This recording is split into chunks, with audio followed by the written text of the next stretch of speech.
Good afternoon. On behalf of the International Office, it is our pleasure to virtually welcome you to the University of Cape Town. So the International Office connecting you to UCT and beyond.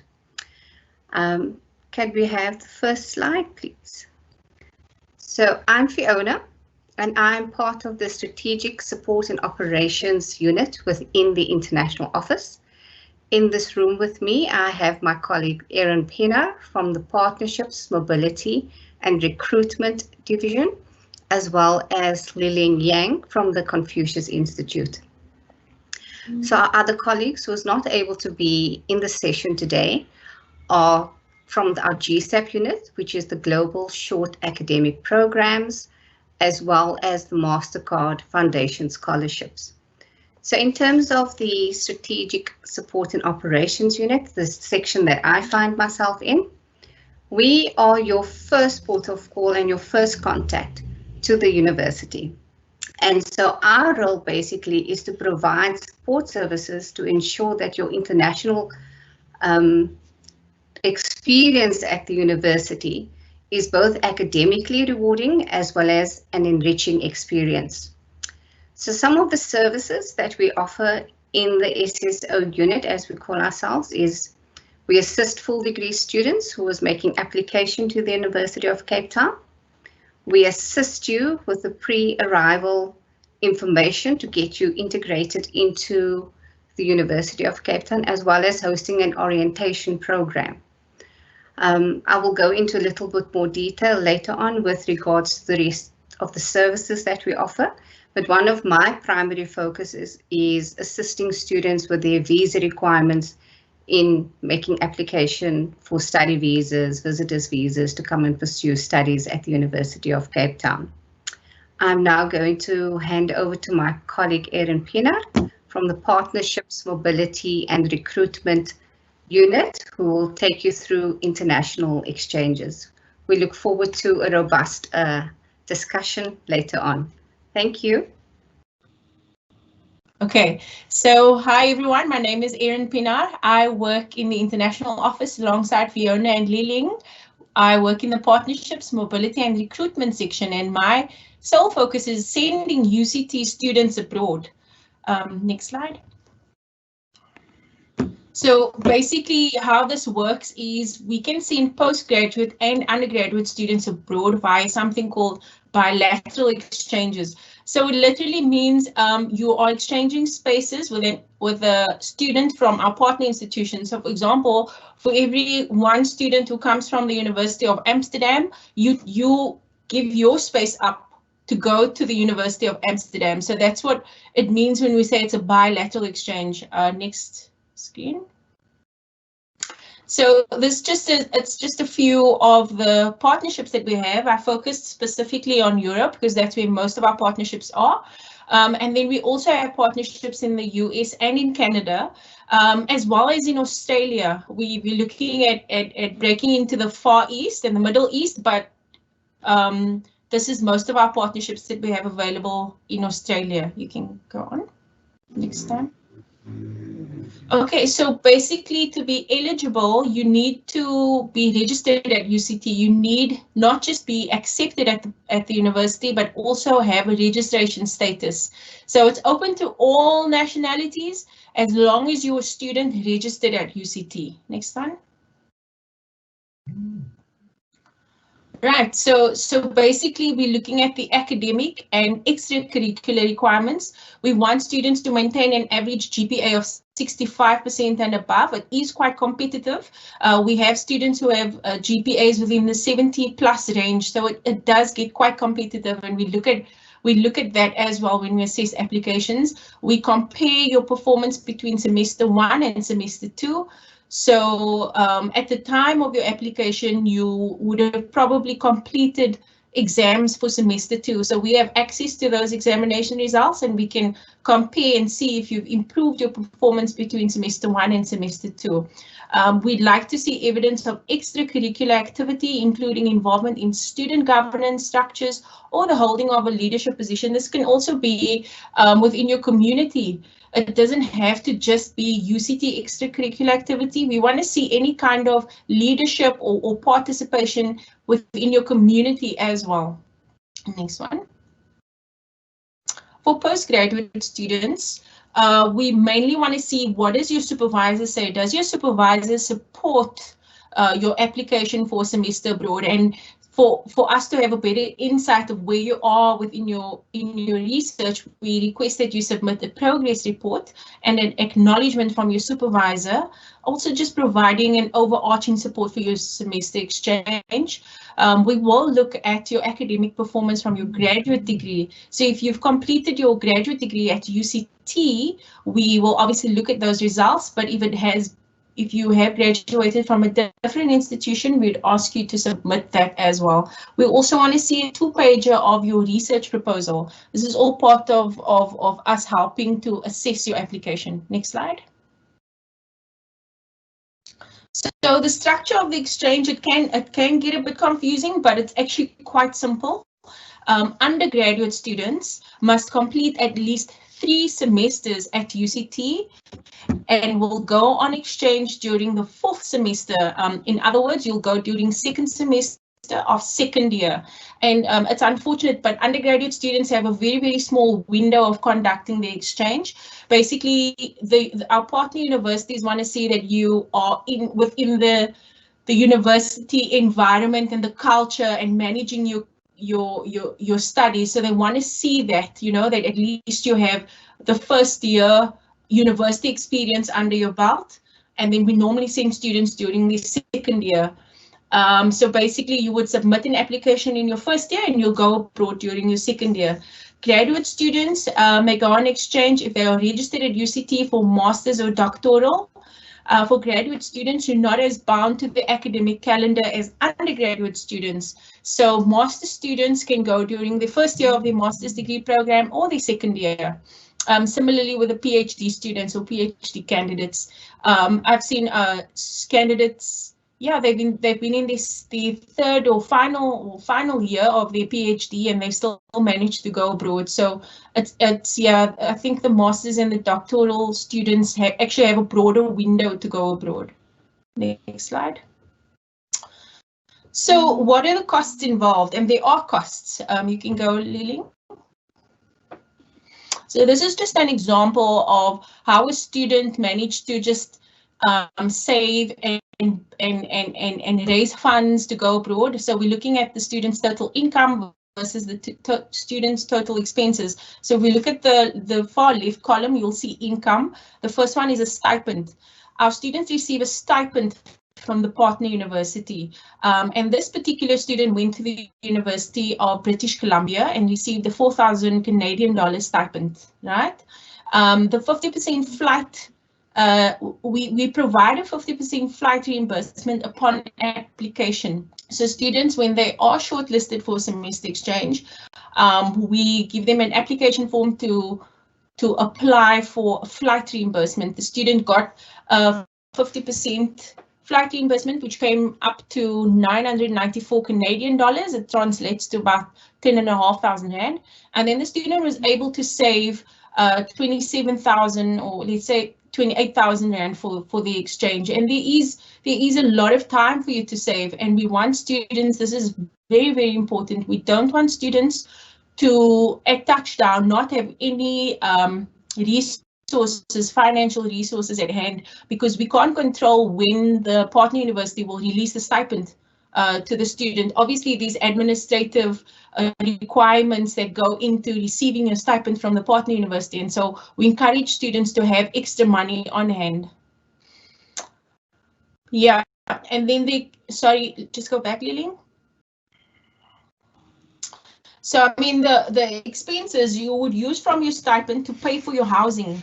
And that all contributes to living costs. Housing is a part of living costs.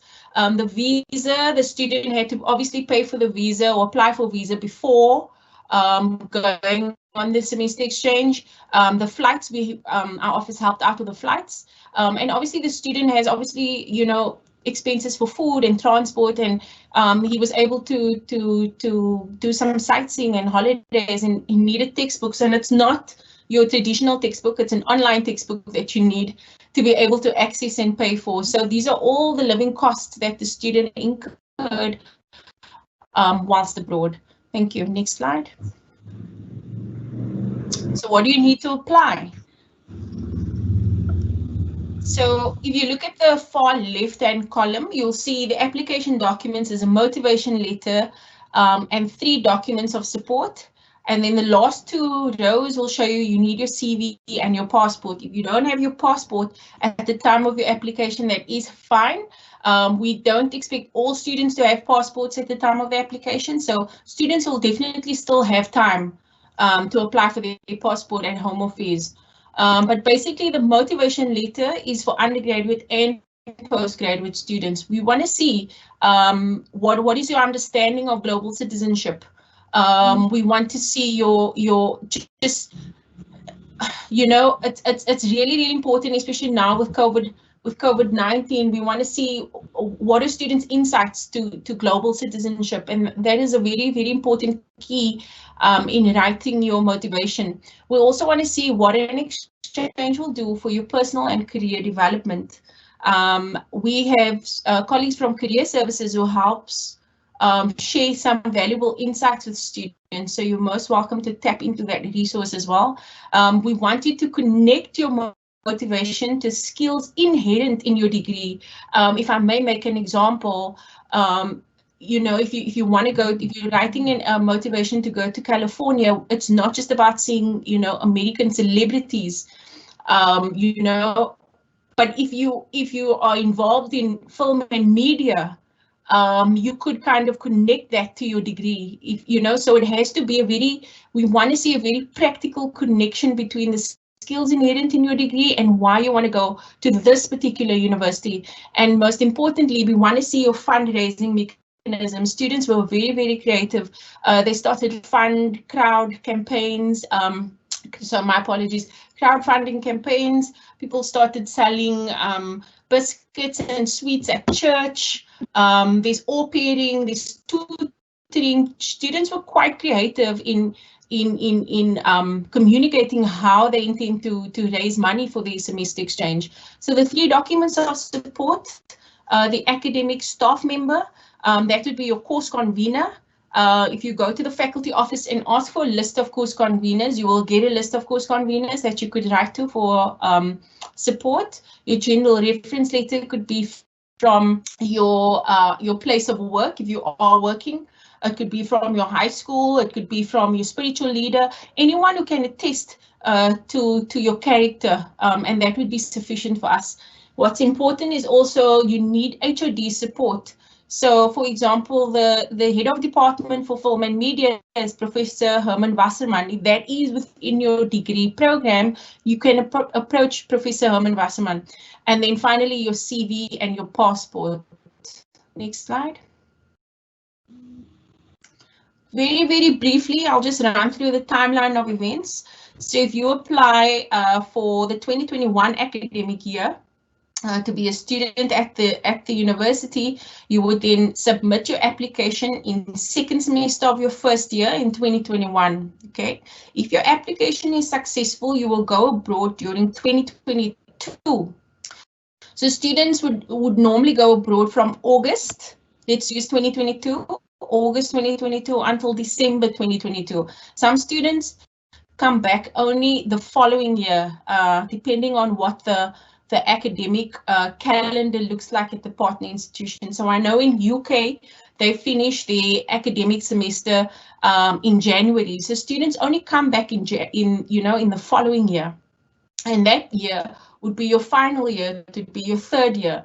And that is the year that you return and you transfer all the credits that you've earned at the partner university, and you complete, and your credits go towards your degree. Next slide.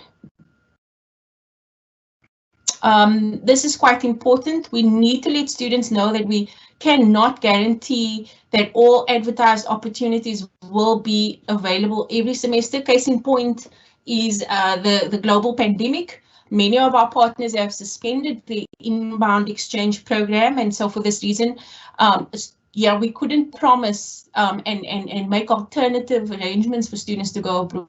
So we cannot, under any circumstances, guarantee that those opportunities will be available at the time of your exchange. Until formally notified in writing, you should not withdraw from courses or cancel student housing. We've seen this happen before. A student was left in a huge predicament because we weren't sure if the partner institution will accept the student. We haven't received any notification that the partner has accepted the student. Yes, the exchanges selection committee has, confirmed that this is a wonderful candidate for exchange, but it was really up to the partner university to conduct their own assessment and confirm if they accept the student. So we really don't want you to withdraw or even have like huge farewell parties before you know for sure from both institutions that you are going on exchange. You must be registered at the time of your exchange. Some students apply in the final year without getting acceptance into their master's program. That means they're not eligible. So you need to be registered at the time of the exchange. You will pay full UCT fees for the entire period of the exchange. So the semester exchange is exactly this. You continue as a student, you continue to pay your UCT fees. So by the time you find yourself in your 4th semester, you will pay your UCT fees and you will go abroad and you will get a tuition fee waiver at the partner university. So if I can make an example with a partner university, the University of Amsterdam is also sending one student to UCT for a semester. That student has paid his or her tuition at their home institution, and they're leaving that spot and coming to UCT, and vice versa. You are paying your UCT fees and you're leaving your spot and going to the partner university. You guys are switching places. That's why it's called a bilateral exchange, and that's why we request that students make sure that they pay their tuition fees before they go abroad. Next one. So we have a Vula International Exchange Group. It's just a community of UCT students who are interested in international exchange. So once you are accepted at the university, and you are also registered at UCT, you are most welcome to take down this email address, email this mailbox, and we'll add you to the UCT community group. It's housed on a platform called Vula. It's the university's intranet. So you'll basically join a community of students and getting up-to-date info about other opportunities offered by our external stakeholders, such as the Department of Higher Education and Training. We've also got more partners in Germany and in the Netherlands. You can change the slide. So this is just a picture, a screenshot of what the group looks like. You can see these overviews, these announcements and resources. If you mind just clicking to the next slide, Lily. I just wanted to give an example of the announcements that we make. So the Department of Higher Education and Training emailed me some international scholarships that have been made available. So most students they get an email notification that there's an announcement, and students can literally click in there and see all the international scholarships that's offered outside of UCT.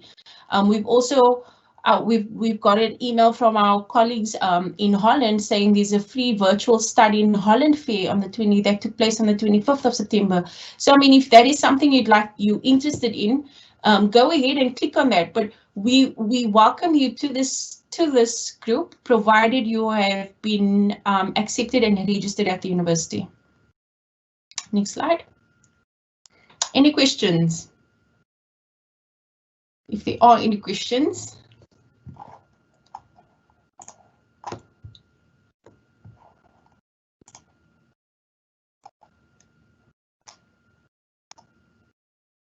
When would be the best time to apply for the exchange program? It would definitely be in your first year once you are registered. And try not to leave it for your second year.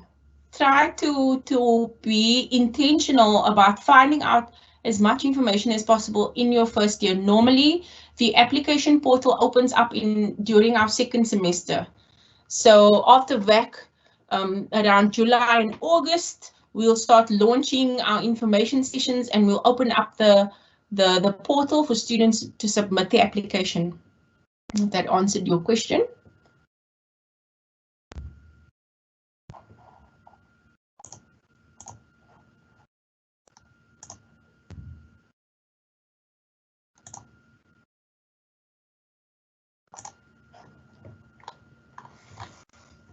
Okay, while we wait for more questions, can we, if you have any additional questions, you're welcome to drop it in the chat.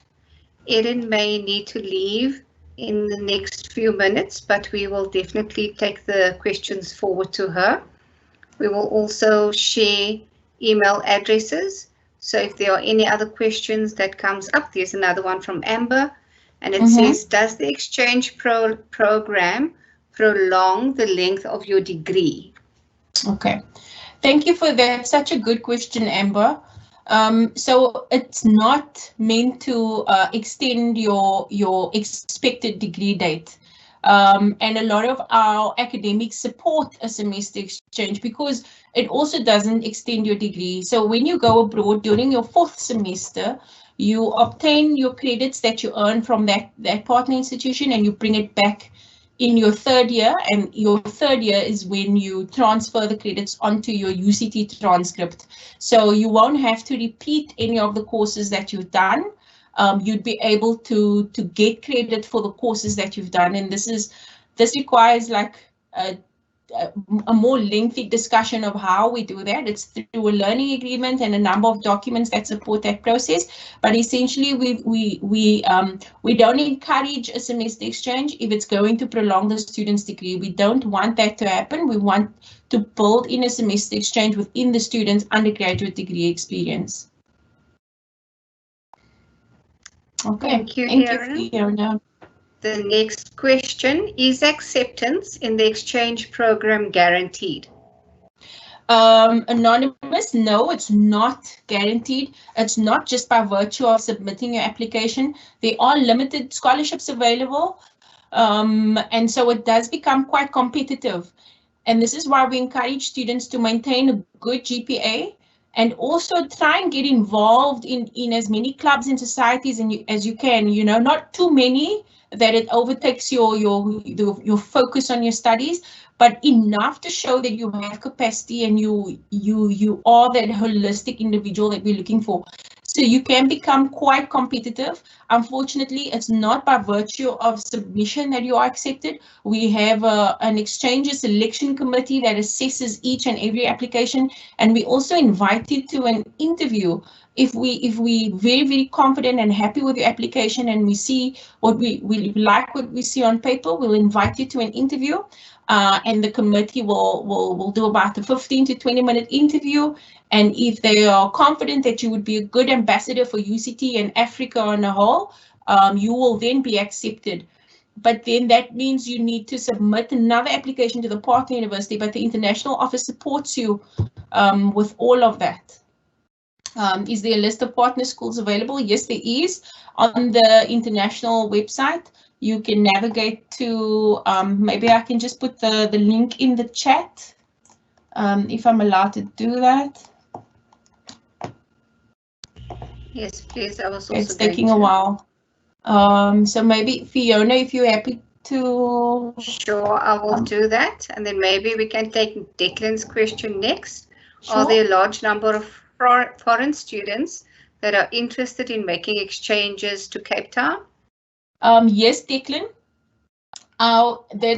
So the inbound exchange students are segued into our study semester abroad program, and we have a huge number of students. We actually draw one of the biggest international cohorts when compared to other universities in the Western Cape. So we have quite a vast number of students coming in. Most of our students come from the US, and there's an increase in the number of European students that come.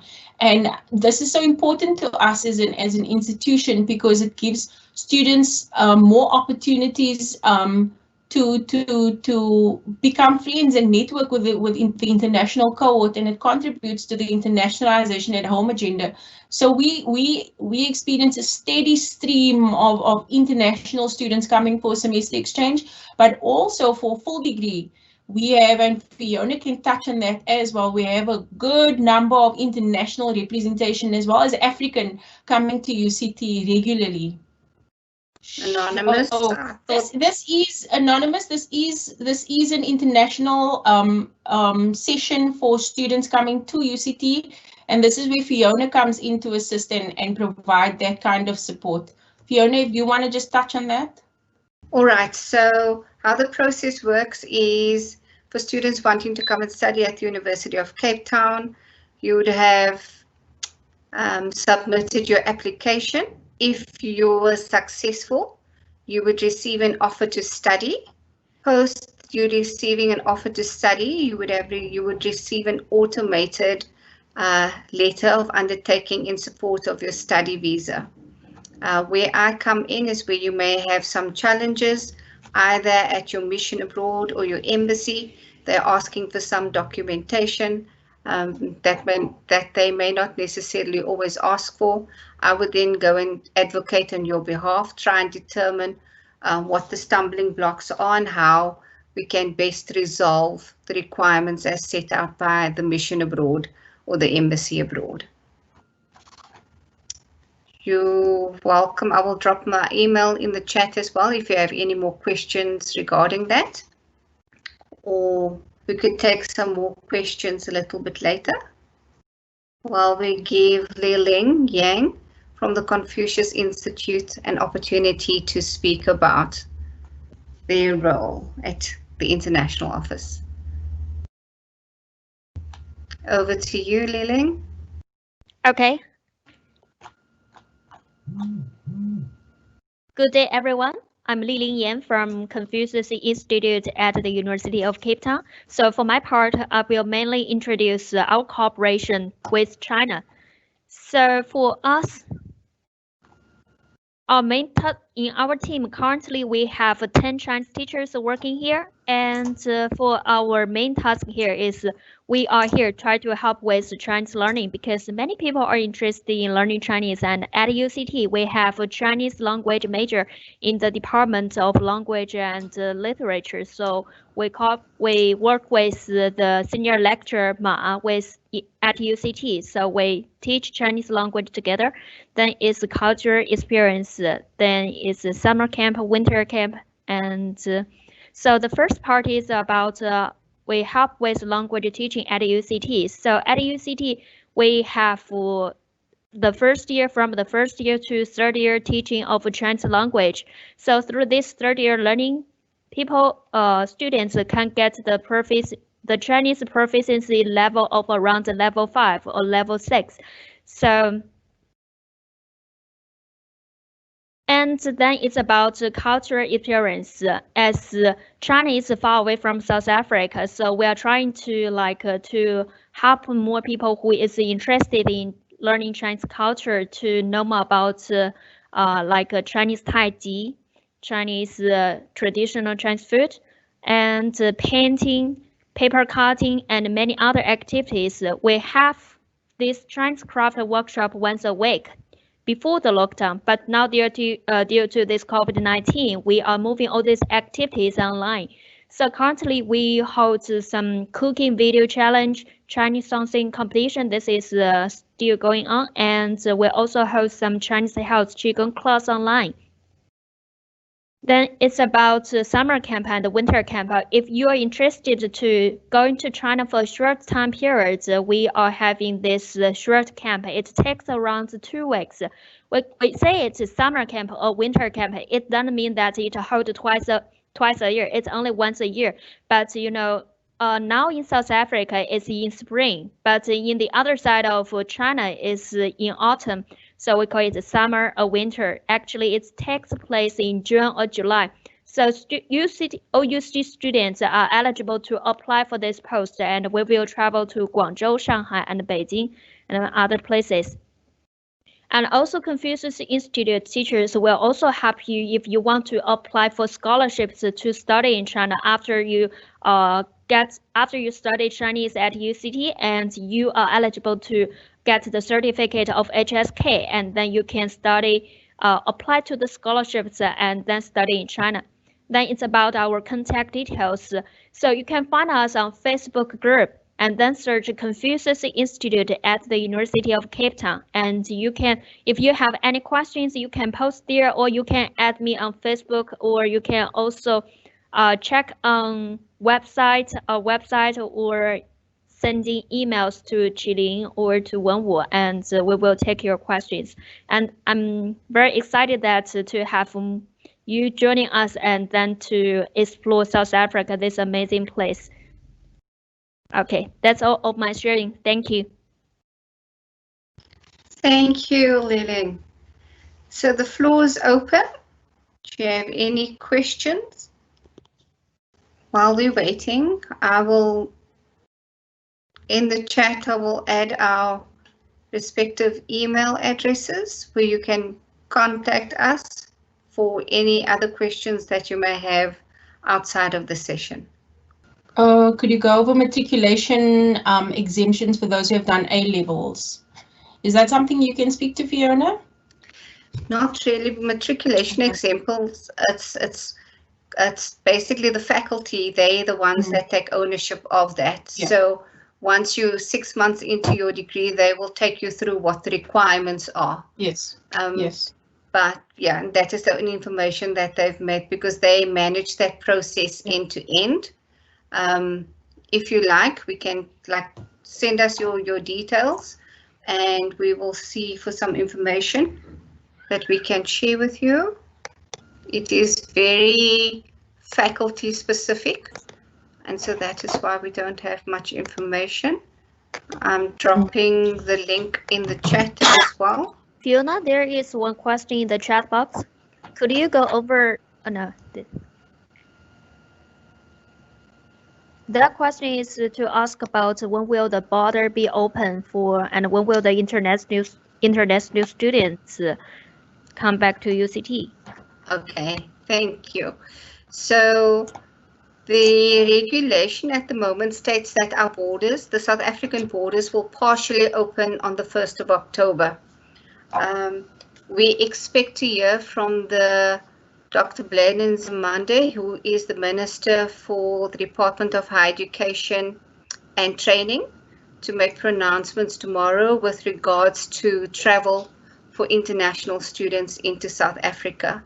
At the moment, the directive is, according to the latest government gazette, is that if you are from a low infection area, for example, on the African continent, you can approach your South African High Commissioner in your country.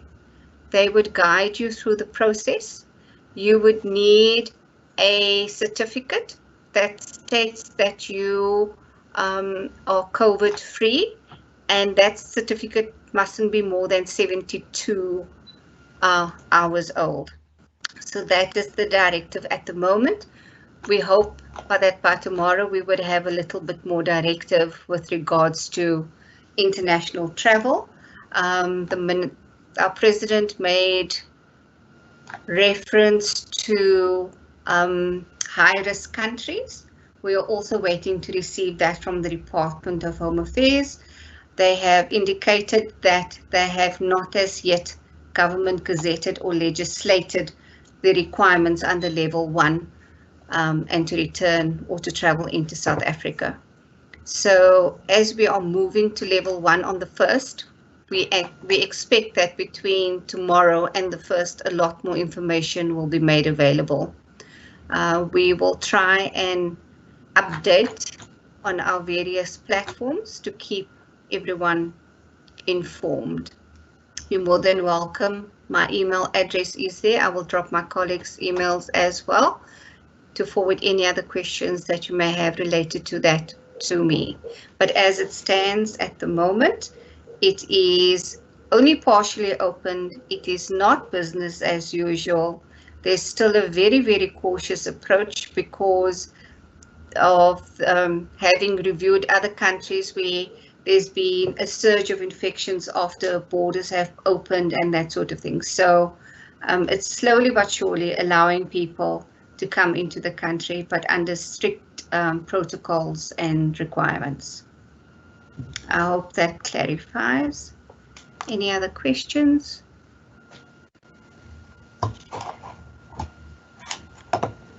I seem to have a problem with the chat on my end. Is there anything else that has come through, colleagues? Fiona, there was just one person who said she's from the US, so she hopes the border will open if she is accepted into UCT. Is there anything you can, comment on that for students coming from the US? Is there anything that you know? So we, from what media reports are saying, US is still a high risk area. We don't know if that is going to change or if there's going to be any sort of, if there'll be any leeway. So that is all hanging in the air at the moment.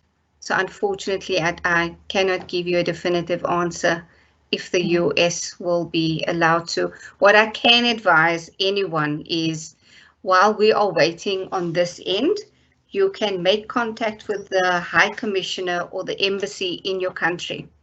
They should have more information with regards to what is and what is not allowed at this point. Because what had happened was at the start of lockdown, when we were 21 days in and we thought it was only going to be 21 days, there was a list of high-risk countries that was issued, and people from high-risk countries were not going to be allowed into South Africa.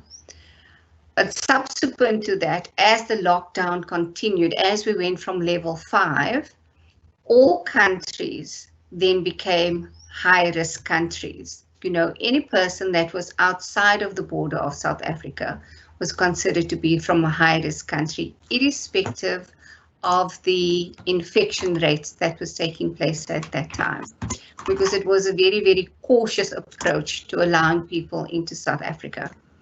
And with that, it resulted in visas being revoked. So for example, if you had made an application for a visa to travel to South Africa, you picked it up on that day. When South Africa made the announcement that the borders were closed to international travel, at that point, that visa actually became revoked and withdrawn. So subsequent to that, the communication has been that there could be a chance that if you wanted to travel to South Africa, if the borders was open, if it was allowed, you need to travel to your High Commissioner or your embassy. They need to validate your study visa and passport in order to allow you to travel into South Africa. But hopefully by the end of the week, we will have a lot more information with regards to who is considered a high-risk country, what are the requirements for coming in, so on and so forth. I hope that helps. We're all kind of waiting. Fiona, there is another question. If the borders do not open for US students, can classes be taken online until the borders open? Yes, I think that has been a consideration, because even with borders opening, it is my understanding that teaching and learning will continue online for the rest of the year. That is that's no ifs, buts or maybes, that is a definite. And I know that in January 2021, depending on where we are at, UCT will take a blended learning approach, so partially online as well as maybe face-to-face if the borders open and allows you to travel here. But I don't think online is going to be going away anytime soon. It's become almost a new normal and a new platform. It's just finding a better way to make it as interactive as possible. Yeah, so definitely online teaching and learning will continue until the end of the year, into the foreseeable future. Are there any other questions for anyone? So I just also wanted to add, at UCT we have a very, very vibrant international community. For the 2020 academic year, we have 4,738 international students from across the globe. So Africa, we're looking at Zimbabwe, Lesotho, Botswana, Ghana, Kenya, just to name a few, as well as Namibia. Then as far afield as the US, Australia, Europe, China. So really a very, very integrated and diverse international community. And really what we try to do is, when you come here, is to help you not only get an exciting academic career, but also to become a bit more integrated into the South African culture and heritage, and for you to bring a little bit of you and your heritage and culture into the South African and to the UCT community and environment. So for example, we just celebrated Heritage Day on the 24th, and last year what we could do is we hosted a boerie braai, and a boerie braai is basically boerewors, which is like sausage, and we invited our international students to come and share their heritage with us. And it was really amazing because we got people doing poetry, we had others that were dancing, others that were singing, and it was a really rich and an incredible experience, that people, because we get to learn from one another across this diverse nationalities that we have on campus.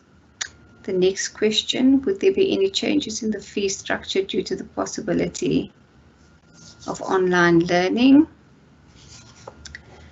That is something that we will take to our colleagues. They, to my knowledge, Erin, I don't know if you are able to speak to it, but there hasn't been any announcements with regards to fees or the impact going forward. No. Yeah.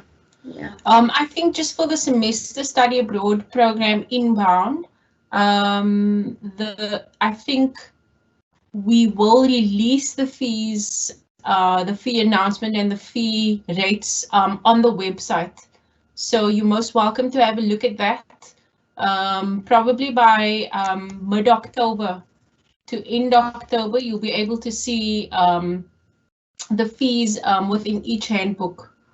I didn't do it yet. Did you or Liling maybe add your email addresses to the chat yet? So if anybody wanted to contact you, I was going to, but I don't want to duplicate.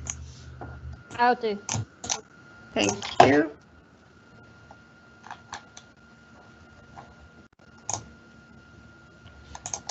Are there any other questions? We hope you found this helpful. And yes, please reach out if you have any other questions or clarity. Okay, I'm from the US, so I hope the border will open for me should I on the spot. We wish you luck, Anonymous, that you hopefully earn a spot and able to come to UCT in 2021.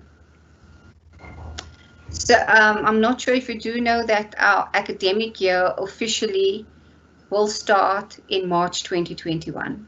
That is if you were a first year undergrad student joining UCT. And the reason for the yes.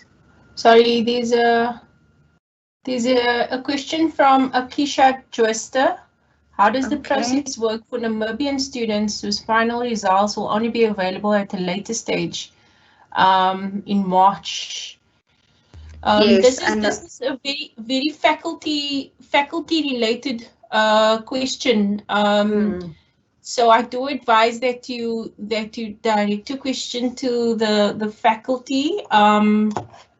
Maybe I can just help with a link for you, Akisha, and then hopefully you can ask the faculty to please advise.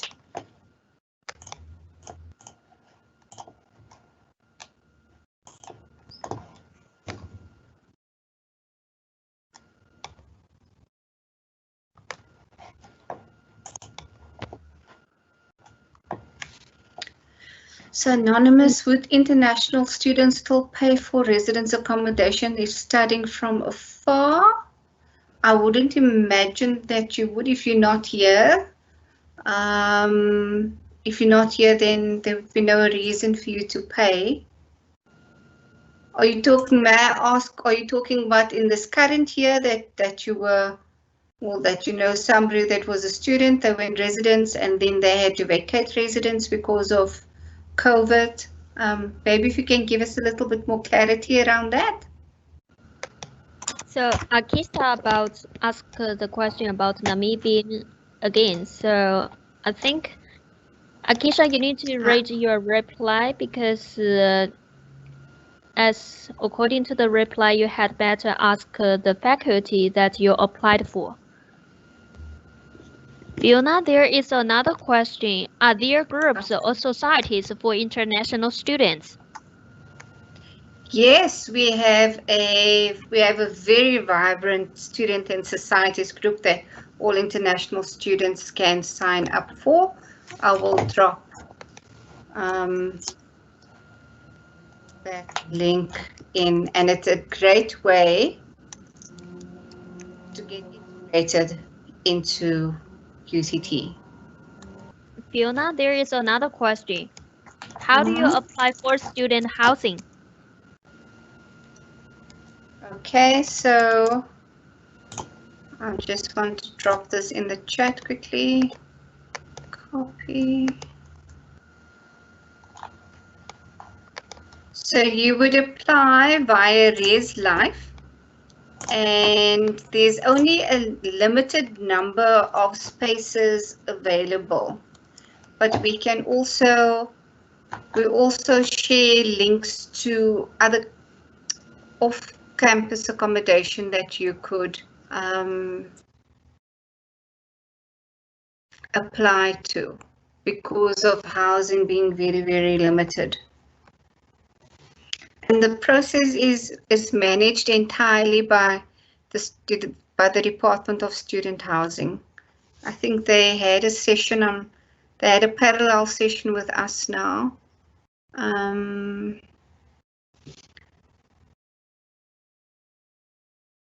I think that's probably finished. Fiona, we have a new question. When is the school opening in 2021?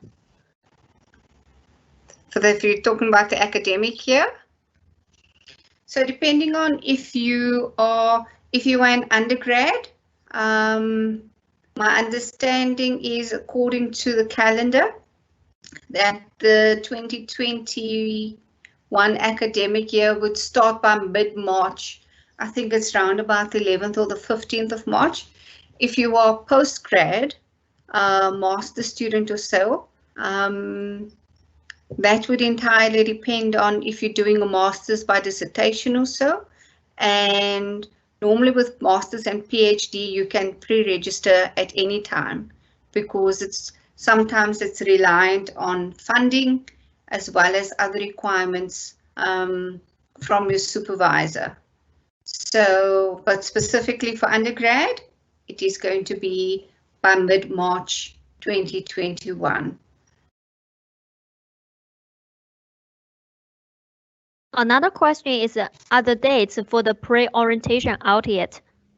No, we are actually in discussion at the moment with regards to orientation for 2021.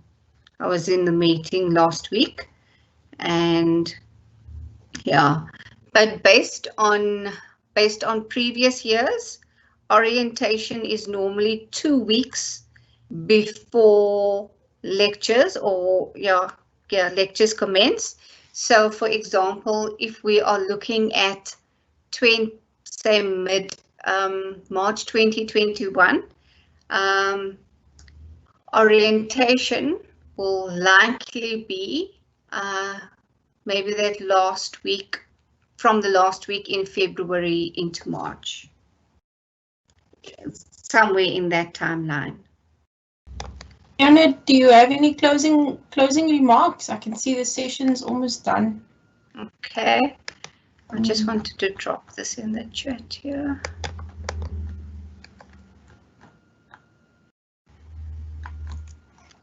So I just wanted to say thank you for your time, and we hope that we managed to answer, or that you received the answers that you were looking for in the session.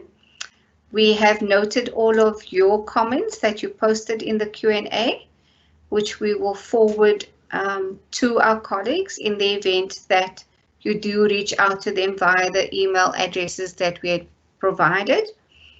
Please do reach out to us. We are here to assist you in any way that we can, and where we are not able to connect you to the relevant people that can. So just again, thank you so much for your time. We wish you and your families well. We hope that we'll be able to come face to face with you and welcome you to UCT in the near future, sooner rather than later.